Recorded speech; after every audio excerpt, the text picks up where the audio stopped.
Don't forget to like, subscribe and share the videos. The topic that we are going to discuss now is India achieves target to eliminate Kala Azar. So, why is it in news? That is because according to the data from National Center for Vector-Borne Disease Control Program, India has successfully met its goal of eradicating visceral leishmaniasis. What is visceral leishmaniasis? It is commonly referred to as Kala Azar. So, what is Kala Azar?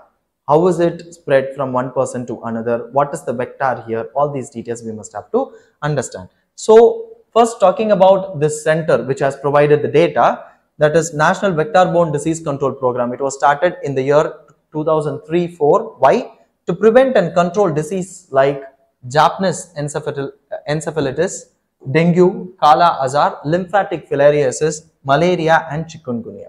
All of these are vector-borne diseases. Okay. So, National Vector-Borne Disease Control Program. They are coming under this.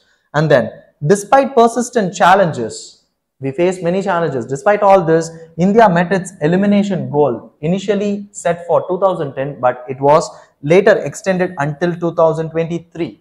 Only in 2023, we were able to achieve this target. This Kala Azar has long been a health concern in many states of India like Bihar, Jharkhand, West Bengal and Uttar Pradesh. Okay, and in the year 2003, India reported only 520 cases of Kala Azar, thus meeting the elimination criteria that was defined by WHO, that is World Health Organization. That is the reason why we are saying that we have met elimination target that is set by World Health Organization. Okay, we have effectively eliminated Kala Azar. Now let us understand the details of the science behind how does it work, what is the vector and what is the transmission, all these details. So Kala Azar, also known as visceral leishmaniasis, is a parasitic disease that is caused by Leishmania parasite. Okay, in India it is Leishmania donovani. Okay, and here it is a neglected tropical disease. India is a tropical country and it is a neglected tropical disease. That is, it is not given as much importance as many other diseases like malaria, dengue. That is the reason why it is called as neglected tropical disease. They are not given much importance for their control. Okay, and then it is the second largest parasitic killer in the world after malaria. So after malaria, Kala Azar kills many people. Okay, it is a parasitic disease, and then it is transmitted through the bite of the infected sandflies. So what are the vectors here? Vectors here are the sandflies. And what are all the symptoms of this disease? Fever, weight loss, enlargement of spleen, liver and anemia. And Kala Azar primarily affects spleen, liver and bone marrow. So what are all the different organs that are affected here? Spleen, liver, bone marrow. And what is the fatality rate? 95% if left untreated. So treatment has to be given at proper time. If left untreated, 95% fatality rate is there. That is, they are bound to die. And what is the treatment option that we have? First is injectable liposomal amphotericin B.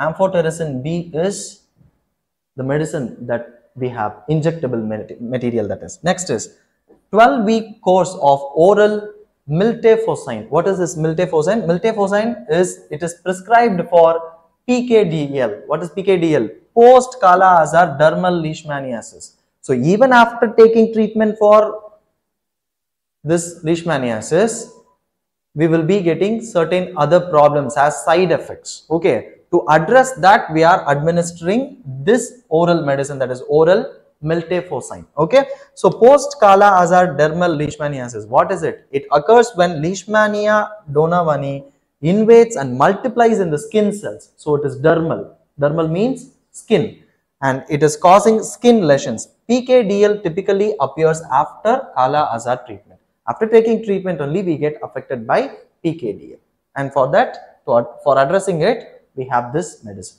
Okay, all these are important details to be noted. Next is, what are all the strategies that has been adopted by India to control or eliminate Kala Azar?